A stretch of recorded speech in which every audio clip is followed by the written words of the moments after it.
oil range organics, and there was as much as 1% oil range organics. And the oil range organics basically encompass the material in the crude oil. So the fingerprint matched BP in the soil and sediment. 60% of the soil sediment samples had up to 18 PAHs in excess of the marine sediment screening level. And these were areas that no one was looking to do any cleanup or remediation. Arsenic also exceeded the marine sediment screening levels. And all of the areas sampled had soil sediments contaminated with alkylated PAHs and oil range organics, petroleum, hydrocarbons. So then we did tissue.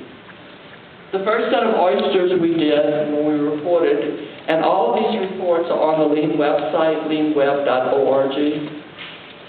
We had a lot of pushback from the oyster industry and a lot from the federal and state agencies.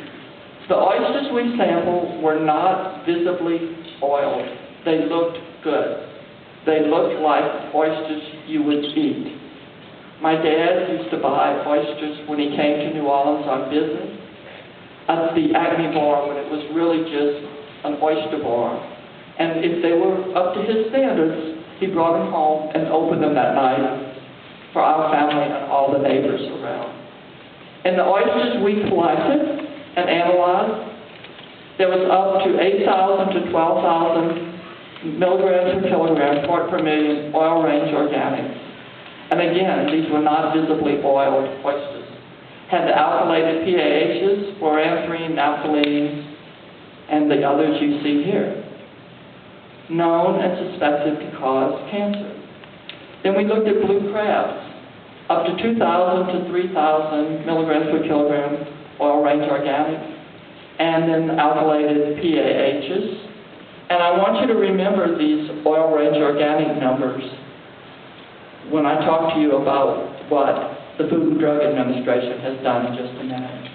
We did shrimp, 8,000 milligrams per kilogram oil range organic, and the alkylated PAHs. Next. Then we did mussel, almost 7,000 milligrams per kilogram oil range organic, and alkylated PAHs.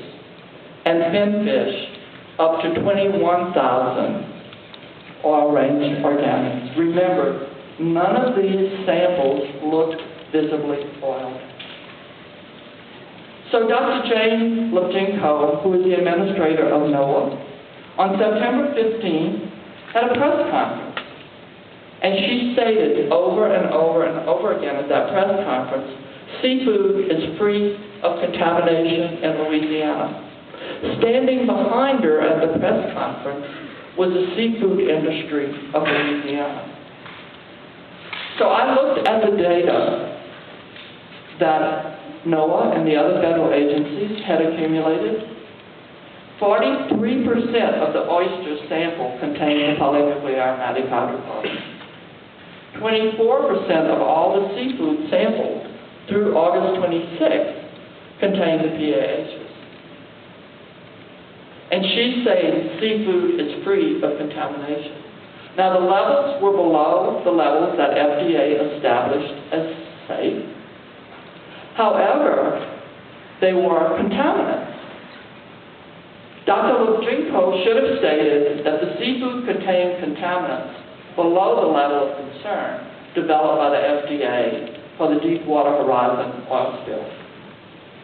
I contacted her, and she did change her statement 10 days later to more represent that the seafood doesn't have contaminants in it, but they are below the levels established by FDA.